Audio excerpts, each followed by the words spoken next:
Praise the lord. సేవకులు సేవకురాలకు ఆత్మీయులకు ఒక శుభవార్త. ఫిబ్రవరి 2, 3, 4, 5 తారీఖులో రాజమండ్రి దహించక్ని ఆడిటోరియంలో పరిశుద్ధాత్మ విస్ఫోటన సదస్సును ఏర్పాటు చేసి ఉన్నాం. మీరు పరిశుద్ధాత్మతో నింపబడాలని ఆశపడుతున్నారా? వరాలతో ఫలాలతో నింపబడి మీ పిలుపు ఏంటో ఏర్పాటు ఏంటో తెలుసుకొని ఇంకా సేవలో లోతైన అనుభవం పొందాలని ఆశపడుతున్నారా? అభిషేకించబడాలని ఆశపడుతున్నారా? ఈ నూతన సంవత్సరంలో ఒక తాజా అభిషేకంతో వరాలతో మరి దేవుని కోసం బహుబలంగా వాడబడాలని ఆశపడుతున్నారా? ఇదిగో మీ కొరకే ఈ యొక్క సదస్సు. తప్పక పాలు పొందండి. స్త్రీ పురుషులు ఎవరైనా పాలు పొందవచ్చు. రిజిస్ట్రేషన్ ఫీజు కేవలం 100 రూపాయలు మాత్రమే. ఈ యొక్క సదస్సులో ప్రాఫెట్ టిజో థామస్ గారు, అలాగే పాస్టర్ జయశీలం గారు, నేను మా కుటుంబ సభ్యులందరూ ఈ కూడికలో పాలు పొందుతున్నాం.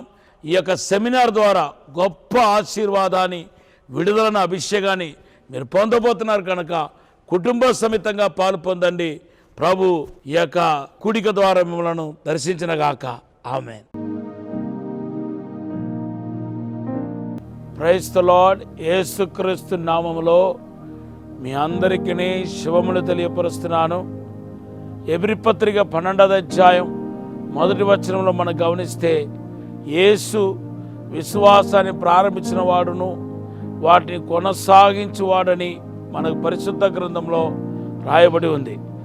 నిజమే, యేసు ప్రారంభించేవాడు మాత్రం కాదు, వాటిని కొనసాగించేవాడు.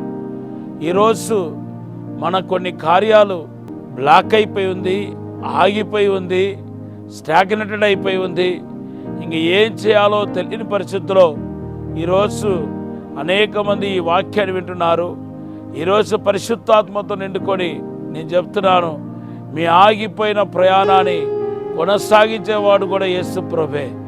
ఒకవేళ మీ ప్రయాణం యేసు ద్వారా ప్రారంభించబడి ఉంటే, యేసు ద్వారా ఆవిష్కరించబడి ఉంటే, యేసు అంగీకారముతో ఒక పని మీరు ప్రారంభించి ఉంటే కనుక ఖచ్చితంగా వాటిని దేవుడు ఎట్టి పరిస్థితుల్లో కొనసాగించే తీరుతాడు.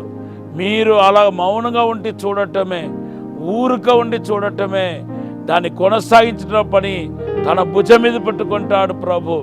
చూడండి, నేను కొన్ని విషయాలు మీకు చెప్పాలని చెప్పి ఆశపడుతున్నాను. మత్తయి సువార్త 2వ అధ్యాయం 1 నుండి 10 వచనాల్లో మనం చూస్తే, జ్ఞానులు తూర్పు దేశం నుండి బయలుదేరి వచ్చారు. కానీ సరిగా యెరూషలేము దగ్గరకు వచ్చేసరికి 2 సంవత్సరాలు అయింది. కానీ దేవుని బిడ్డలారా ఏరో దగ్గరికి వెళ్ళిపోయారు. ఇలాగ ఏరో దగ్గరికి వెళ్ళటం మరి దేవుని చిత్తమా కాదా? అతనికి సువార్త ప్రకటించడానికి కోసం యూదులకు రాజుగా పుట్టి ఉన్నాడు అనే విషయాన్ని తెలియపరచడానికి, గవర్నమెంట్లో తెలియపరచడానికి కోసం వెళ్ళారా, లేకపోతే దారి తప్పి వెళ్ళారా మనకు తెలియదు. కానీ అక్కడ స్టక్ అయిపోయారు. ఆ ఏ రోజు మరి వాళ్ళు విడిచిపెట్టినట్టుగా కనపడలేదు. కానీ దేవుని బిడ్డలారా వాళ్ళు ఎలాగలాగో తప్పించుకొని బయటపడ్డారు. ఇప్పుడు నక్షత్రం ఏం చేస్తుందంటే వారిని యేసు ఉన్న చోటుకు తీసుకువెళ్తుంది మనం చూస్తున్నాం. అవును దేవుని బిడ్డలారా, ఈరోజు పరిశుద్ధాత్మ దేవుడు మీతో మాట్లాడుతున్నాడు.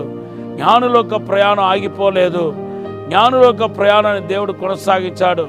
మీరు ఈరోజు గొప్పవారుగా ఉండి ఎంతో తెలివితేటలు కలిగి ఏదో ఒక కారణం చేత మీ యొక్క ప్రయాణం ఆగిపోయిందేమో, మీరు స్టక్ అయిపోయారేమో, మీ యొక్క ప్రయాణాన్ని పరిశుద్ధాత్మ దేవుడు కొనసాగించబోతున్నానని మాట్లాడుతున్నాడు. తర్వాత ఒకవేళ మీరు కనుక ప్రవక్తలైతే, మీరు ఒక సేవకులైతే మీ ప్రయాణం కూడా ఆగిపోయి ఉంటే కనుక ఖచ్చితంగా మరలా దేవుడు కొనసాగిస్తాడు. చూడండి, యోనా అని ప్రవక్తను మనం చూస్తున్నాం. అప్పుడు దాకా ఎంతో అద్భుతమైన సేవ చేశాడు. కానీ ఒక్కనొకప్పుడు దేవుడు యోనాని చూసి నినివే పట్టణానికి వెళ్ళమని ప్రకటించాడు. యోనా గ్రంథం 1వ అధ్యాయం 1-2 వచనంలో మీరు చూస్తే తెలుస్తుంది. అయితే యోనాకు మనసు లేకుండా దర్శీష్ పట్టణానికి వెళ్ళిపోయాడు. దేవుని బిడ్డలారా, అలా వెళుతున్న ప్రయాణంలో ఎంతో ఇబ్బందులు ఎదుర్కొన్నాడు, తుఫాను ఎదుర్కొన్నాడు. తర్వాత మీ అందరికీ తెలుసు ఆ చరిత్ర. యోనా గ్రంథం 2వ అధ్యాయంలో రాయబడి ఉంది. ఆయన తీసుకెళ్లి సముద్రంలో పడేశారు. తర్వాత దేవుడు ఆయన చంపటానికి మనసు లేక దేవుడు ఏం చేస్తాడంటే ఒక చేపకు ఆజ్ఞాపించి ఆయన మింగివేసి ఆయన తీసుకెళ్లి ఒడ్డు దగ్గర పడేయమని చెప్పాడు. అలాగే ఒడ్డు దగ్గర పడేసిన తర్వాత పశ్చాత్తాపడ్డాడు. మరలా తన సేవ ప్రయాణాన్ని కొనసాగించినట్టుగా మన పరిశుద్ధ గ్రంథంలో చూస్తున్నాం. ఈరోజు మరి ఒకవేళ మీరు సేవకులుగా ఉండి మీ సేవను కనుక ఆటంకపరుస్తూ ఉంటే, మీ సేవను కనుక అభ్యంతరపరుస్తూ ఉంటే, దుష్టులను సాతాను ప్రేరేపించి మీ సేవకి అభ్యంతరం కలిగించి ఉంటే, మీ ప్రయాణం ఆగిపోయి ఉంటే నేను ప్రవచిస్తున్నాను, మీ ప్రయాణం కొనసాగించాల్సిందే. దేవుడు మీ ప్రయాణాన్ని కొనసాగించబోతున్నాడు. అలాగే యోహాను సువార్త 21వ అధ్యాయంలో మరి శిష్యులు సేవ మానేసి చేపలు పట్టడానికి తిరిగి వెళ్ళిపోయారు. వాళ్ళు వెతుక్కుండా వెళ్ళి యేసు మరలా ఏం చేస్తున్నాడు, అపోస్తలత్వానికి తీసుకొస్తున్నాడు. ఈరోజు పరిశుద్ధాత్మ దేవుడు మాట్లాడుతున్నాడు. ఎట్టి పరిస్థితుల్లో మీ యొక్క ప్రయాణం ఆగిపోవటానికి వీల్లేదు, మీ ఆత్మీయ యాత్ర ఆగిపోవటానికి వీల్లేదు. దేవుడే మీకు సాయం చేసి అద్భుతం చేస్తానంటున్నాడు. ఇప్పుడు ఒక చిన్న ప్రార్థన చేస్తాను. పరిశుద్ధము నమ్మకమైన పరలోక తండ్రి, నీకు వందనాలు, స్తోత్రాలు ప్రభా. ఇప్పుడే ప్రతి ఒక్కరిని ఆశీర్వదించి దీవించి బలపరచమని, అద్భుతం జరిగించమని, మేలు జరిగించమని యేసుక్రీస్తు రక్తాన్ని ప్రోక్షిస్తూ ఇప్పుడే వర్ధలచ్చేమని, తాక్కుమని, తోడుండమని యేసు నామములో అడిగి వేడుకుంటున్నాము తండ్రి, ఆమేన్. మీరు అద్భుతాన్ని చూడబోతున్నారు. ఈరోజు సాయంత్రం అయ్యే లోపల మీకు ఒక అద్భుతం జరగబోతున్నాయి, గొప్ప మేలు జరగబోతున్నాయి. దేవుడు మనం సంతోషపెట్టబోతున్నాడు. ఒక శుభవార్తను ఈరోజు మీరు వినబోతున్నారని ప్రభు చెప్తున్నాడు. ఈరోజు దేవుడు మనకిచ్చిన వాగ్దానం యెషయా గ్రంథం 41:10-13 వచనాలు. Have a blessed day. ఆమేన్.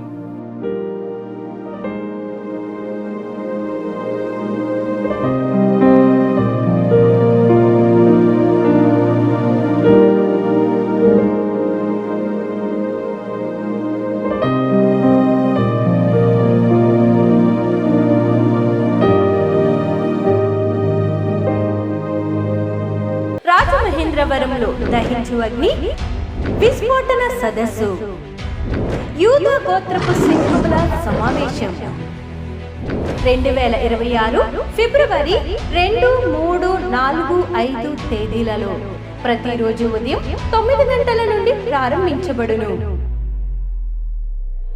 ముఖ్య ప్రసంగికులు ప్రవక్త టీజో థామస్ గారు కేరళ,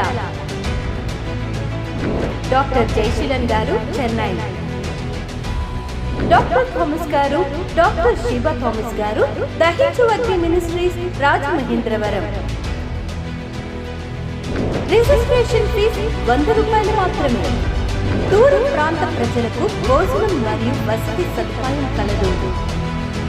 స్థలం దహించు అగ్ని ఆడిటోరియం, నటరాజ్ థియేటర్, రాజమహేంద్రవరం. మరిన్ని వివరాలకు 9494940072 మరియు 73